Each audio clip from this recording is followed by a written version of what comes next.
नमस्कार, बहुत स्वागत है आपका। आपके साथ मैं हूं आकांक्षा राजपूत। 4 धामों की धरती उत्तराखंड में बुधवार को 5वें धाम के रूप में सैन्य धाम का शिलान्यास हो गया है। देश के रक्षा मंत्री राजनाथ सिंह ने शहीदों के सम्मान में सैन्य धाम की बुनियाद रखी। उत्तराखंड के 1736 शहीद परिवारों के आंगन से लाई गई मिट्टी का इस्तेमाल सैन्य धाम में किया गया है।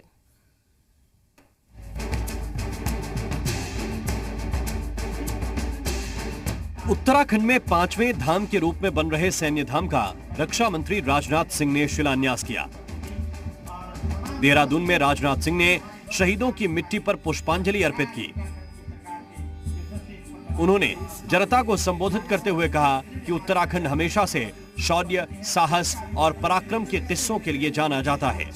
यहाँ पहले से 4 धाम हैं, जिनमें अब उत्तराखंड सरकार ने एक सैन्य धाम को जोड़ने का संकल्प लिया है। रक्षा मंत्री राजनाथ सिंह ने इस दौरान सीएम पुष्कर सिंह धामी की जमकर तारीफ भी की।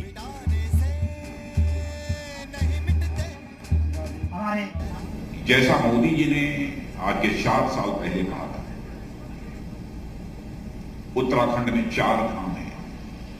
गंगोत्री है, यमुनोत्री है, केदारनाथ धाम है, बद्रीनाथ धाम है। 5वां धाम सैन्य धाम होना चाहिए। रक्षा मंत्री ने इस दौरान चीन और पाकिस्तान को चेतावनी भी दी। उन्होंने कहा कि हम दुश्मन को इस पार भी मार सकते हैं और दुश्मन को उस पार भी मार सकते हैं।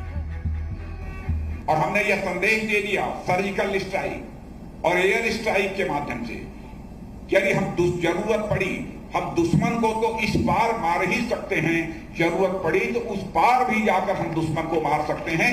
यह संदेश देने में भी हम लोगों ने कामयाबी हासिल की है। सैन्य धाम के शिलान्यास के दौरान बोलते हुए राजनाथ सिंह ने उत्तराखंड के वीर और हाल ही में हेलीकॉप्टर क्रैश का शिकार हुए सीडीएस बिपिन रावत को भी याद किया। क्रैश में एकमात्र बचे कैप्टन वरुण के निधन की खबर पाकर 2 मिनट का मौन रख के श्रद्धांजलि दी गई। जो बड़ी बड़ी जिम्मेदारियां उनके कंधों पर डाली गई थी, उन जिम्मेदारियों को पूरा करने की दृष्टि से वो लगातार अथक परिश्रम कर रहे थे। लेकिन वो हमारे बीच नहीं रहे। लेकिन मैं मानता हूं लोगों के दिलों में जनरल बिपिन रावत सदैव जिंदा रहेंगे, ऐसा मेरा भरोसा है, ऐसा मेरा पूरा विश्वास है। सीएम धामी ने भी इस दौरान प्रदेश के शहीद सैनिकों को नमन किया और केंद्र की योजनाओं के लिए शुक्रिया अदा किया। आज के इस अवसर पर मैं भारत माता के वीर सपूत स्वर्गीय जनरल बिपिन रावत जी को अपनी तथा देवभूमि उत्तराखंड की तरफ से श्रद्धांजलि देता हूं। वो देश के लिए अपनी अंतिम सांस तक समर्पित रहे। सैन्य धाम उत्तराखंड की सैन्य परंपरा का प्रतीक बनने जा रहा है। इसमें प्रदेश भर के शहीद हुए 1734 सैनिकों के आंगन की मिट्टी लाई गई है।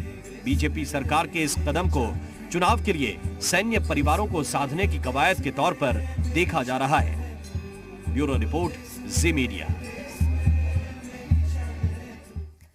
रक्षा मंत्री राजनाथ सिंह ने देहरादून में प्रदेश के 5वें धाम के तौर पर बन रहे सैन्य धाम का शिलान्यास और भूमि पूजन किया है। इस मौके पर रक्षा मंत्री ने शहीद सैनिकों के परिजनों से भी मुलाकात की। कार्यक्रम के दौरान राज्य की पुष्कर सिंह धामी सरकार ने शहीद सैनिकों के परिजनों को सम्मानित किया।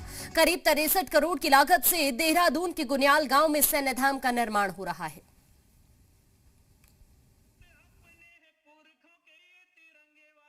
यहाँ की माटी ने ऐसे वीर सपूत जने हैं जिन्होंने कि अपने प्राणों तक को मातृभूमि की हिफाजत के लिए निछावर कर दिया।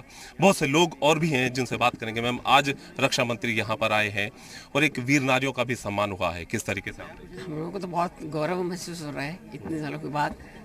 सही वो शहीद हुआ है, लेकिन हमें तो मिस तो हो रहा है, लेकिन इतना गौरव मिलने के बाद हमें खुशी हो रही है। इतने सालों के बाद अब ये मिला है, अभी तो कुछ पता नहीं था। अब जाकर यहाँ पर सैन्य धाम बनेगा, लगता है कि देर आए लेकिन दुरुस्त है। बिल्कुल दुरुस्त है। ये हमारा उत्तराखंड के लिए घमंड की बात है, ये गौरव की बात है। बहुत अच्छा लग रहा है कि जो कदम उठाए ये चीज़ का सौभाग्य समझते हैं हम लोग अपने उत्तराखंड को। उत्तराखंड में 4 धाम है और प्रधानमंत्री जी ने कहा कि 5वां धाम ये सैन्य धाम बनेगा और आज शिलान्यास भी यहाँ पर हुआ है, क्या कहेंगे आप? जी, हमारे जीते जी ऐसा काम हो गया है तो बहुत बड़ी बात हुई, क्योंकि हम वैसे ही आखिरी पायदान पर हैं और हमारे इतने साल बाद हमको बहुत अच्छा लगा, बहुत अच्छा हुआ। हम बहुत आभारी हैं। आप कल्पना कर सकते हैं कि आज ये लोग कितने खुश हैं।